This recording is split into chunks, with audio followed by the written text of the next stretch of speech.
शेतकऱ्यांना शेतीत नवीन जैविक तंत्रज्ञानाने विकसित बियाणे वापरायचे स्वातंत्र्य मिळावे यासाठी यवतमाळ जिल्हा शेतकरी संघटनेच्या वतीने दिग्रस तालुक्यातील तुपटाकळी येथे HTBT बियाण्यांची लागवड करण्यात आली। तुपटाकळी येथे शेतकरी संघटनेने तंत्रज्ञान परिषद आणि प्रतिबंधित HTBT लागवड आंदोलन आयोजित केले होते। शेतकरी संघटनेचे वामनराव चटप, ललित बहाळे, साऊथ एशिया बायोटेकचे माजी अध्यक्ष CD माई, तंत्रज्ञान व कृषी विज्ञान विस्तार आघाडीचे प्रमुख मिलिंद दामले आदी मान्यवरांच्या उपस्थितीत तंत्रज्ञान परिषद पार पडली। यावेळी शेतकरी संघटनेचे नेते वामनराव चटप यांनी माध्यमांसमोर HTBT लागवड आंदोलनामागची भूमिका स्पष्ट केली। एक मिनिट। शेतकऱ्याला तंत्रज्ञानाचं स्वातंत्र्य मिळावं यासाठीचं हे आंदोलन आहे।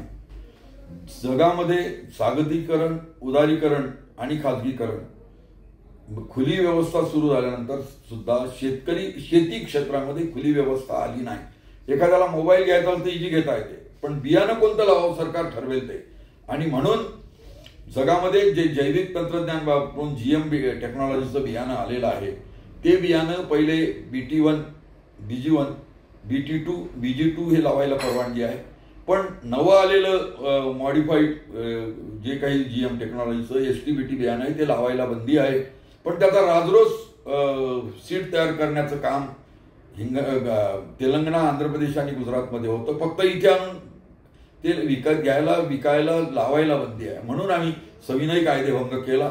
जसं गांधीजींनी मिठाचा सत्याग्रह केला आणि आपण म्हणतो की उचललेस तू मीठ मुठभर साम्राज्याचा खचला पाय, तसं म्हणून सरकारला तेढे सिधे होजारे म्हणून या बाबतीत निर्णय करून शेतकऱ्यांना हे लावायला परवानगी द्यावी यासाठी आमचं हे आंदोलन आहे। त्यामध्ये निंदणीचा खर्च कमी आहे।